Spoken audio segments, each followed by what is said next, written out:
In a flash, everything changed when I heard my husband's angry voice on the phone. He yelled, "Why do you always fall apart when I need you?" He didn't seem to care that I was in the hospital because our baby was in danger. He complained about being hungry and waiting for my cooking while I was stuck in the hospital. He said he'd had enough and was going out to eat with his parents, leaving me to figure out how to get home on my own. His anger made me feel even worse, especially because I was scared for our unborn baby and worried that I couldn't protect them. I used to be a dedicated cosmetic salesperson known for my hard work and success. I had many awards and loved my job. Meeting my husband felt like a dream come true, and our relationship quickly turned into marriage. When I found out I was pregnant, I had to make a tough choice.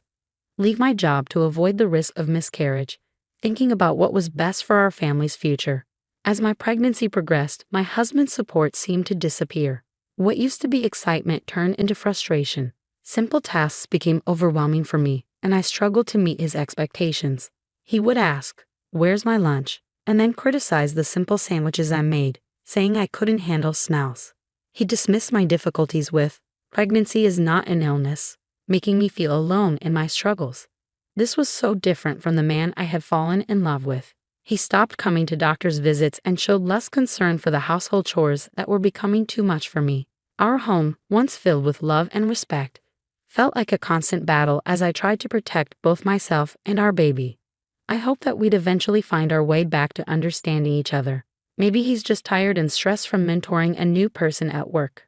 I kept telling myself that once the baby is here, his busy schedule will ease up and we'll settle into a good routine as a family. I reassured myself, whispering "okay," while gently touching my growing belly, trying to stay positive despite the challenges with my changing body and our strained relationship. Things between my husband and me haven't improved. On top of that, my in-laws have started showing up unannounced, which has added to my stress. They criticize the cleanliness of our home and worry about how we'll manage with a baby, but they still expect me to serve them food right away. I feel overwhelmed and unprepared, and their visits always end with disappointment. My husband never stands up for me and seems to agree with their criticisms, making me feel like I'm not good enough. One day, while heavily pregnant and sent out to buy groceries, I collapsed from exhaustion. I woke up in the hospital, having passed out from overdoing it, but thankfully, our baby was fine. The doctor said I needed to rest for a few days. I saw missed calls from my husband and thought he must have been worried. But when I called him back, instead of relief or concern, he greeted me with anger. "Where have you been?"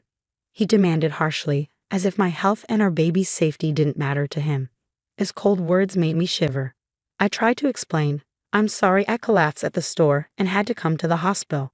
They have me on IV fluids and want me to stay here for a few days." But his response was unfeeling and impatient. "You collapse and I'm supposed to care. Why don't you answer when I call?" "You're so slow," he said, making me feel even worse. I couldn't stand the thought of our baby being exposed to this negativity. I pleaded, "Please stop yelling. It's not good for the baby," but he ignored me. He continued, "We're starving here waiting for your awful cooking, and you're just relaxing in the hospital." It was clear he wanted to go out to eat with his parents and leave me on my own, even though I was in this condition. His anger and lack of concern were overwhelming. I ended the call, feeling completely alone and heartbroken. As I returned to my hospital room, tears streamed down my face uncontrollably. In that vulnerable moment, a familiar and comforting voice reached out to me. "Are you okay?" I looked up to see Helen, a customer I had grown close to from my days as a cosmetic salesperson, offering me a towel. Seeing her brought me immense relief and warmth. "Helen, it's really you. I'm so glad you remember me." Our unexpected reunion felt like a beacon of kindness and human connection during my darkest hour. Helen was more than just a customer to me. After a tough divorce, she had lost her confidence and stopped wearing makeup altogether. I remember approaching her at the cosmetics counter and offering to help her try some makeup. The change in her wasn't just physical. It was a boost to her self-esteem and a step toward emotional healing. Over time, Helen became a friend, not just a client. But then, 5 years before I left my job, Helen stopped coming in, and I often wondered what had happened to her. Now here she was, providing support when I needed it the most. "I had been hoping to reconnect with you, Helen," I said. "I was surprised to find out you had left your old job when I went looking for you."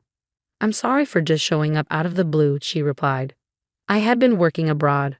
I run a business overseas, and it's been very busy. I hadn't had a chance to enjoy summer or good food in ages. So once things settled down, I decided to come back. And believe it or not, right after, I tried to find you, Helen said with a laugh that made the situation a little lighter. I ended up here with appendicitis. It's just in the early stages, so medication should handle it. If this had happened while I was still abroad, the treatment cost would have been sky high, so in a way, I'm glad it happened here. Her optimism and warm smile were contagious, and this surprise reunion cheered me up. We happily reminisced about old times. As our conversation went on, Helen, with her kind smile, gently asked, "You don't have to share if you're not comfortable, but I noticed you seemed upset earlier. What's going on?" Feeling I could trust Helen, not just as a former customer but as a real friend, I opened up about my troubles with my husband and in-laws. "I'm really worried about bringing my baby into this environment. I'm afraid they'll be treated the same way I am. And without my job, the thought of living independently, especially with a child, feels overwhelming." To my surprise, Helen made a truly generous offer. "I actually have an apartment you could use. I manage a few properties as part of a project I started with land I inherited. It's a cozy 2-bedroom with a separate bathroom, soundproof walls, and it's in a safe neighborhood close to supermarkets and a police station. You wouldn't need to pay a deposit right now, and you can start paying rent whenever you're ready. It's a really good deal. What do you think?" Helen's excitement and sincerity were so genuine that I couldn't help but laugh in disbelief. "Are you sure you can offer it at such great terms?" I asked, overwhelmed by her kindness. "Absolutely," Helen said. "I trust you'll take good care of the place, and I think it's important to support each other in tough times. You're more than welcome to stay there," she assured me with a warm smile. Helen's unexpected kindness felt like a ray of hope. It wasn't just an offer of a place to stay, but a chance for a fresh start. Her generous gesture was something I couldn't refuse, so with heartfelt gratitude, I accepted. Days later, once the doctors gave me the all clear, I left the hospital and moved straight into the apartment Helen had set up for me. She had arranged everything effortlessly over the phone, showing incredible generosity. I didn't go back to the home I shared with my husband. Instead, I embraced this fresh start in Helen's cozy and welcoming apartment. Although I felt a bit guilty about not paying rent right away, Helen just laughed it off, telling me not to worry. While my husband was at work, I went back to our old home to pick up my things. It felt strange and empty, much like how I felt inside. Helen's support went beyond just offering the apartment. She connected me with a lawyer who had helped her before, and this solidified my decision to pursue a divorce. The lawyer's encouragement gave me hope, and with each hospital visit confirming the health of my baby, my resolve grew stronger. One day, as I left the hospital, I was alarmed to see my husband waiting for me. I panicked and tried to leave quickly, but my pregnancy made it hard to move fast. He confronted me about the lawyer and our living situation, gripping my arm tightly. I stood my ground, insisting that any discussions about the divorce, compensation, or child support should be handled through the lawyer. I refused to return home with him. As he tried to force me to go back, a young woman stepped in to help. Rebecca, as she introduced herself, immediately stood in front of me, showing clear protection. Her familiar interaction with my husband George revealed the underlying tension. Rebecca firmly told George he couldn't take me against my will, and even threatened to call the police. Her determination and the mention of the police were enough to shift the situation, giving me a glimmer of hope and the strength to assert myself. Seeing Rebecca's seriousness, George looked frightened and quickly left. I felt a wave of relief that nearly made my legs buckle. Rebecca immediately came to my side to support me. "Are you okay?" she asked, and I apologized, feeling overwhelmed by relief. Rebecca quickly called a taxi for me, insisting on making sure I got home safely. Despite feeling bad for causing her trouble, she reassured me it was no problem. When I told her my address, she was surprised to learn that I lived just below her. It was a happy coincidence that we were neighbors. Rebecca, cheerful and kind, turned out to be a new employee at George's workplace. She had reported his inappropriate behavior, which led to him being removed as her mentor. George was known for his lack of empathy toward female employees, often making insensitive comments about personal issues like menstruation and marriage. Rebecca shared that George's behavior wasn't just a problem at work. I had experienced it firsthand during my pregnancy. 3 weeks after meeting Rebecca, we had become good friends, enjoying dinners together. She shared that George had been moved to a subsidiary company after multiple complaints and problems at work. Interestingly, Rebecca was Helen's daughter, the same Helen who owned the apartment I was staying in. George had previously bragged about handling Helen's account, but his poor behavior led to his demotion. Helen had pushed for George's transfer after learning about his actions both at work and toward me. Rebecca, determined to address workplace issues on her own merit, had only acted after realizing my connection to her mother.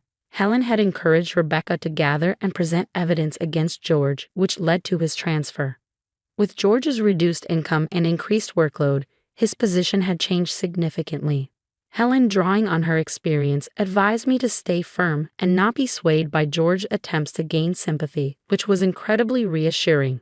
After I decided to divorce George, he tried to contact me through the lawyer, expressing how tough work was and how much he missed me. He even apologized and asked me to come back, but I remained resolute in my decision to divorce, supported by Helen. George had no choice but to accept the divorce and agree to the terms for child support and damages. As time went on, I faced a new challenge with my in-laws, especially my father-in-law, who was overly excited about the baby being a boy. I sensed trouble brewing, and it wasn't long before my in-laws made their move. One day, while I was heading out, my father-in-law grabbed my arm.